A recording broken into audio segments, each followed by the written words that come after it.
Bonjour à tous. Voilà, première capsule peut-être, je dirais, pour répondre à deux questions d'Adélaïde. Adélaïde, tu as posé, je vais répondre dans cette même vidéo peut-être aux questions que tu as posées. La première traitait des maladies justement sur le fait que, si j'ai bien compris, est-ce qu'on peut prier pour être guéri, etc. Dans quelle mesure on pouvait prier. Je peux comprendre que ça peut paraître confus parce que c'est vrai que on peut observer des personnes qui sont guéries miraculeusement et parfois Dieu permet qu'on reste malade. Ta deuxième question concerne euh, finalement une comparaison que tu fais par rapport à Jésus sur la croix et notamment ses meurtrissures. Euh, je pense que on peut essayer de répondre aux deux questions en même temps. Alors, pour répondre on va traiter la deuxième pour pouvoir aussi répondre à la première. Euh, Tout simplement, je pense que quand on regarde Jésus, quand il est sur la croix du Calvaire, je pense pas qu'on puisse aller dans une comparaison symbolique excessive. D'ailleurs, tout simplement, je pense que si je devais me comparer euh, à l'un des trois sur la croix, pour l'instant, c'est plutôt au brigand repenti que je me comparerais, et pas à Jésus. Euh, Jésus, il a notamment reçu énormément de souffrances, il a été maltraité, il a été... et il y a des détails par rapport à ce qu'il vit, la couronne d'épines, le fait qu'il a été percé au côté, le fait qu'aucun de ses os n'a été brisé, tous ces signes aussi sont là pour confirmer des prophéties, pour montrer que c'est vraiment lui le Fils de Dieu. Et je ne suis pas sûr qu'on puisse aller jusqu'à comparer membre par membre un peu pour essayer de faire des déductions sur nous. Je pense qu'il faut pas aller aussi loin. Je pense qu'il faut rester simple et de la même manière que le brigand s'est repenti sur la croix, il a simplement dit à Jésus, souviens-toi de moi quand tu viendras dans ton règne. Et je pense que on peut se comparer à ce brigand parce que nous sommes pécheurs. Jésus, il est sur la croix, mais d'une manière anormale, parce qu'il a pris notre péché sur lui, il a pris nos fautes. Et effectivement, Ésaïe dit, je vais le lire rapidement, Ésaïe nous dit que Jésus, quand il est sur la croix, il a pris nos maladies, ce qui ne nous permet pas de nous comparer outre mesure. L'apôtre Paul, quand il dit, je vais commencer par ça, dans Galates au chapitre 2 verset 20, je ne vais pas le lire, je vais juste le citer, l'apôtre Paul il dit j'ai été crucifié avec Christ. Alors à qui il se compare finalement? Euh, Moi je pense qu'on peut imaginer très facilement qu'il se... Oui effectivement il y a peut-être cette image comme Christ vit en nous par son esprit, mais je pense que tout simplement, on peut aussi dire que voilà, moi aussi j'ai été crucifié avec Christ parce que celui qui a été sauvé sur la croix à ses côtés, c'est un brigand, c'est un pécheur. Et moi aussi je suis pécheur et le Seigneur, il veut me sauver tout simplement. Et donc quand je lis Ésaïe 53, effectivement, concernant Jésus, je lis méprisé, abandonné des hommes, homme de douleur et habitué à la souffrance semblable à celui devant qui on se voile la face, il était méprisé, nous ne l'avons pas considéré. Certes, ce sont nos souffrances qu'il a portées, c'est de nos douleurs qu'il s'est chargé, et nous l'avons considéré comme atteint d'une plaie, comme frappé de Dieu et humilié. Mais il était transpercé, on pense à cette lance dans son côté, à cause de nos crimes, écrasé à cause de nos fautes. Le châtiment qui nous donne la paix est tombé sur lui, et c'est par ses meurtrissures que nous sommes guéris. Et Ésaïe de continuer et de dire, nous étions tous errants comme des brebis, chacun suivait sa propre voie, et l'Éternel a fait retomber sur lui la faute de nous tous. Et donc en fait, souvent je pense qu'on peut tomber... c'est pas faux de croire que Jésus a porté nos maladies. Mais je pense qu'on est tous d'accord sur le fait que quand il était sur la croix, il n'a pas été malade du sida, de la grippe, du Covid, de tout ce que vous voulez en même temps. Alors, de quoi il fait allusion ici dans la guérison? Euh, À mon sens, il me semble que la guérison dont il est question, c'est celle du péché. Et c'est en ce sens que Jésus a pris nos fautes sur lui, et par ses meurtrissures, nous sommes guéris de quoi? Du péché. Et c'est parce qu'il est mort sur la croix que je suis sauvé. C'est par sa mort sur la croix que je peux dire que je suis enfant de Dieu, parce que sa mort à la croix me prouve qu'il me pardonne. Donc je peux saisir et expérimenter le pardon de Dieu. Et il suffit pour ça simplement de croire. Alors pour en revenir aux maladies, effectivement, Jésus, on voit dans tout son ministère sur la terre, il guérit des malades. Et on voit même au niveau des apôtres, que les apôtres aussi, ils guérissent des malades. Est-ce que ils guérissent tous les malades? Non. Et même l'apôtre Paul, il explique aux Galates qu'il est atteint au niveau de ses yeux et rien ne nous dit qu'il va être guéri. Donc, en fait, on voit que Dieu permet la maladie. Et justement, Jacques nous donne des recommandations. Et une des recommandations par rapport aux souffrances, par rapport à la maladie, c'est celle-ci, Jacques chapitre 5, verset 13. Quelqu'un parmi vous, est-il dans la souffrance? Qu'il prie. Quelqu'un est-il dans la joie? Qu'il chante des cantiques. Quelqu'un passe-t-il par la souffrance?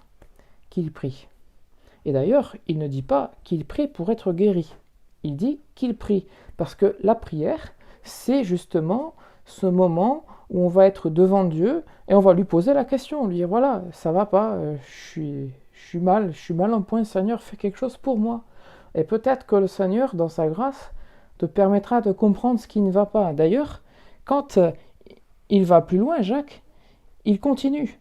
Quelqu'un parmi vous est-il malade? Qu'il appelle les anciens de l'Église et que ceux-ci prient pour lui en loignant d'huile au nom du Seigneur. La prière de la foi sauvera le malade, et le Seigneur le relèvera. Et s'il a commis des péchés, il lui sera pardonné. Mais ça ne s'arrête pas ici. Confessez donc vos péchés les uns aux autres, et priez les uns pour les autres, afin que vous soyez guéris. La prière agissante du juste a une grande efficacité.